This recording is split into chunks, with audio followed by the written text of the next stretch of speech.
This is the PL-89 Gematriatic Quantum Thought Calendar for Wednesday, October 29th, 2025, which is the fourth day of the week.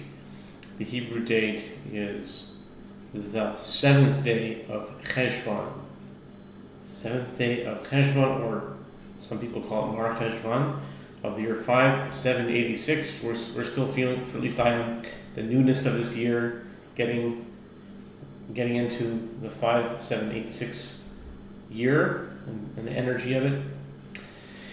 And this is the PL-89 Gematriatic Quantum Thought Calendar, a calendar that contains several different calendars within it and potentially an unlimited amount of calendars within this one calendar, to the effect that any calendar that's added to it is just seen in its relation to other calendars by the distance between their dates. So what it does is it holds just a composite measuring of time that, of course, different calendars will be expressed differently, but one thing they have in common is that they're all measuring time. So, I looked up certain calendars one time, and there's many calendars out there. I was surprised how many there were. There's from the different, not only different religions, but different, all kinds of calendars. But the main calendar today is the Gregorian calendar, the calendar that basically most of the world is going by, that today is October 29th. And this wasn't always the case. The Gregorian calendar came about in the year 1582 by a certain reform by Pope Gregory XIII. It was called, it was a papal bull known as Inter Gravissimus, which means of the utmost importance or gravity, very serious situation. It was to rectify the Julian calendar, which had been in use for some more than 1,500 years before that. 1,500, maybe close to 1,600 years before 1582. And the Julian calendar is also a solar calendar, and I don't know the exact mathematics of it, but for some reason, the way it was calculated is that it was losing several minutes each year, so that there would be a drift, and that would change the time of Passover, or I think it was for Easter in their context. But the Gregorian calendar was the first edict, or the papal bull was issued. I know there was a special date. I don't know if it was issued on that date or if it was finalized on that date, but one date that it was issued is February 24th, 1582. But from what I understand, it wasn't implemented until fall of that year. So in October of that year, 1582, is when it came into effect. And when it came into effect, the correction was for some 11 days, and they started it at the date that it was, which basically evaporated 11 days. It made 11 days vanish from history. And so some might see it as a problem. Where did those 11 days go? Well, obviously, there's a certain amount of days. If you think of it in the Hebrew point of view, I just started reading the Book of Jubilees, and it's very interesting that in the Book of Jubilees, it's a history, but it records the history in terms of jubilees. A jubilee in Hebrew is Yovel, which is 50 years. And there, according to the Book of Jubilees, when Moses went up to Mount Sinai, God revealed him all the secrets of all the order of all time and space and all the laws of reality and all history from the creation of the world, from before the creation of the world, throughout until the final redemption, the end of the age, and to the next eon, until the end of the world. And these are measured in terms of jubilees. There is a fixed amount of jubilees from the beginning of creation until the end, until the new world, the new heavens and new earth. And Moses was revealed this by God at Mount Sinai when he went up there according to Jubilees. So if you see it in terms of jubilees and you measure it, that's why this calendar is measuring the Hebrew side, because there was never any evaporation of days. So you can see a continuum mathematically in a different way than you would see it with the Gregorian. But the Gregorian is important for a reason, in that it's a solar calendar. And this calendar is some kind of reconciliation between the sun and the moon. And see Psalm 72. It talks about Yinon. And Yinon, the Talmud says that Yinon is one of the names of the Messiah.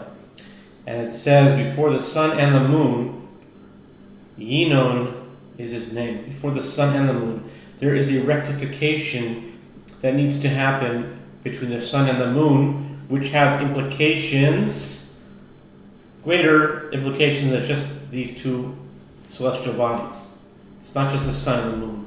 It has to do with Jews and Gentiles, Jacob and Esau, and all duality being reconciled into a unity consciousness. In fact, the word unity, spelled U-N-I-T-Y in English, has an English ordinal numerical value of exactly 89, which is why this is a PL-89. Not just because it's 89 days, 88, 89, 90, but the average is going to be 90, 89, or 89 and a half, really, because 88, 87 point something, 88, 89, and then 90, and then sometimes it's 91, because, like, for example, in this dispensation, we're going to have an 11-day twilight because it's October 31st. In this dispensation, October comes out over here. The 10-day twilight, the end of October, is about to start the new cycle, which is November here, and we just started Cheshvan about a week ago, less than a week ago. Today's the 7th, so exactly 6 or 7 days ago. This was the 1st of Cheshvan, and this will be the 1st of November. Those two are parallel. Cheshvan and November parallel. Okay, so according to the lunar cycle, and I include the Islamic calendar as well. Interestingly, the Islamic calendar is the same as the Hebrew calendar because they're lunar, meaning the same number. Like, I have to check on this month, but I think for the past month or so, it's been exactly the same number. Like, it was the 15th of whatever. It was the 15th of whatever. I mean, Islamic, same number. So on the lunar calendar, we're on box 19 because this is 1, and then you just count 7. Okay, 7. Count like this. You count from left to right. Count from left to right. But on the 72 names, it goes the same. It's the same format. It's 8 times 9. It's another 89. 8 times 9 is 72, which are the 72 names which come from verses in the book of Exodus. Not to be discussed right now, but it's going like we read Hebrew from right to left. But if you go from left to right, the 7th day of any month in this dispensation, it could be Islamic, it could be Jewish, it could be Gregorian, it's going to be box 19. Now the ideal is to connect 19 with today. And I can just say right now, this is personal, I don't know if this is going to be for you or anyone out there, but the name Dan, D-A-N, in English gematria has a numerical value of 19. And Dan, in this calculation, is related to Wednesday. Any name that has to do with Dan, like Daniel, Danny, Randy, anything with Dan in it. Daniela is related to Wednesday, and now that this Wednesday happened to have come out on a box 19, Dan equals 19, so that is an alignment that is mention worthy. But that's the idea, where you see these alignments happen when you have a set of givens, like a data set, like a stencil or a template, and you see the events of the day and you match it up to the template and you say, let's check out the checklist. Is this here? Check, check, check, check, check, check. Up, missing. Check, check. Daniel, Wednesday. 19, Dan, here. It's a Wednesday. That's the idea. And the more this data set grows, and there are set things each day, then the more calculatable, and I'm leery of saying predictable, because predictable is a little bit scary from a human standpoint. Whenever human beings kind of predict something, I'm staying away from that. But I would rather say learning and calculate. It's different than predict. Predict means I think the rapture is going to happen on September 23rd, and I heard it from a voice. No, this is not that at all. This is, you're more looking at history, and you're saying this relates to this, and this relates to this, therefore this, and you're looking back, really. And I'm not excluding looking ahead in the future. I'm not excluding that. Prophecy certainly has its place.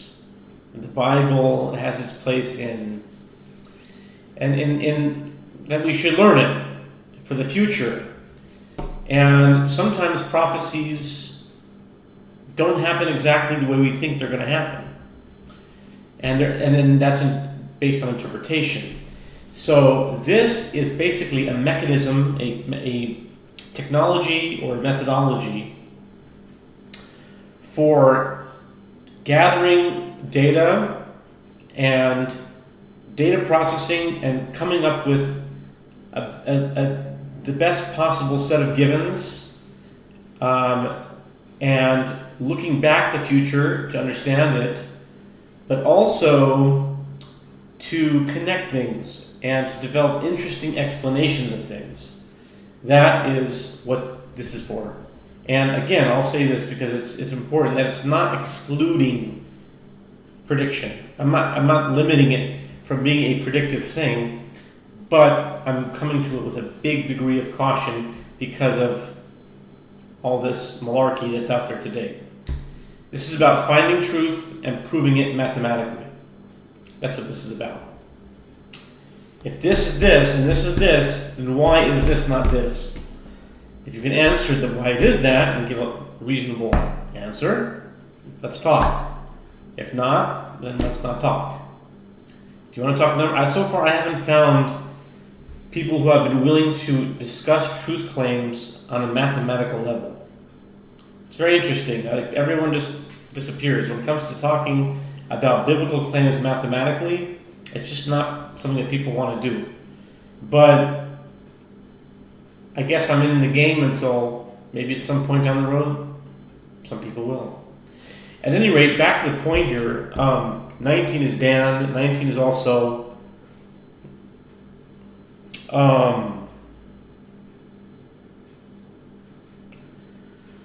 yesterday was October 28th, and it's next to a 28. That's what I see here.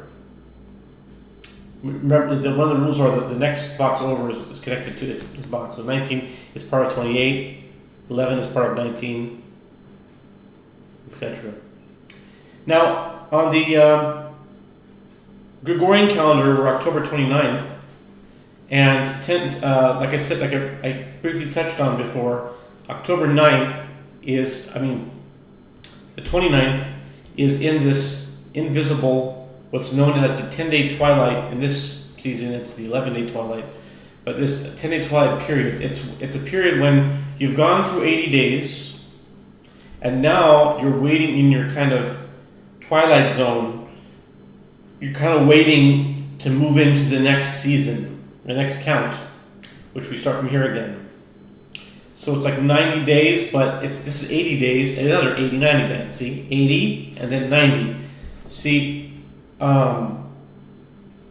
when you're in the 20-day period, you're getting ready to move into a new mercurial count, as it were, a new mercurial year, which is only 3 months of our Earth years. And so that also comes from a verse in the book of Exodus concerning Moses, that he was hid for 90 days. He was hid for 3 months, basically.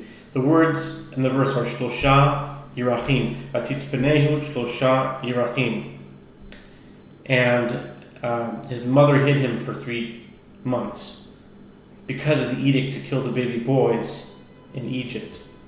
And this is biblically based. All the concepts, the logic behind it, the mathematics behind it, everything is constructed based on the simple meaning of verses. When I say simple meaning, some of you might be aware of this, but in Jewish exegesis or Jewish interpretation, hermeneutical interpretation, there's 4 levels of interpreting something. It's called Pardes. It's known as an acronym Pardes, which is Pshat, which is a straight, simple, plain meaning of the text.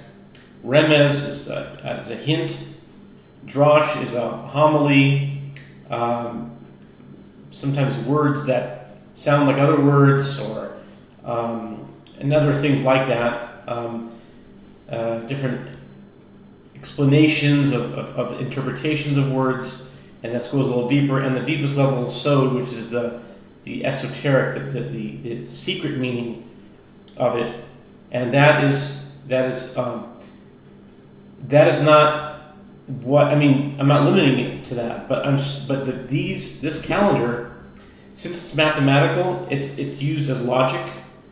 It appeals to the very straight, plain meaning, because that's where you start. And there is an axiom in Jewish teaching, Ein mikra yotzei midei pshuto, that the simple meaning of the text will never change. Even though you'll have many, many layers, like if you go into a building, you can go to the 70th floor, okay? But it will never negate the first floor. There will always be a first floor, there will always be a second floor, and always be the foundation of the building.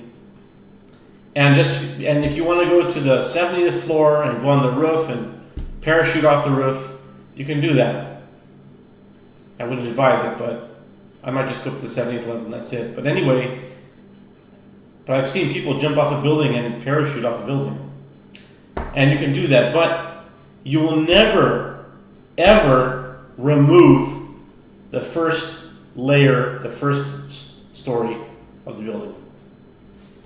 So if all of the principles and the basic substrate of this calendar, all of the axioms, principles, and concepts are taken from the simple meaning of the text.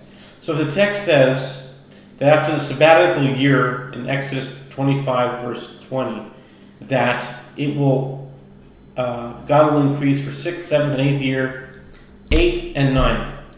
Everyone in the world, it doesn't matter what religion you're in, what color you are, whatever.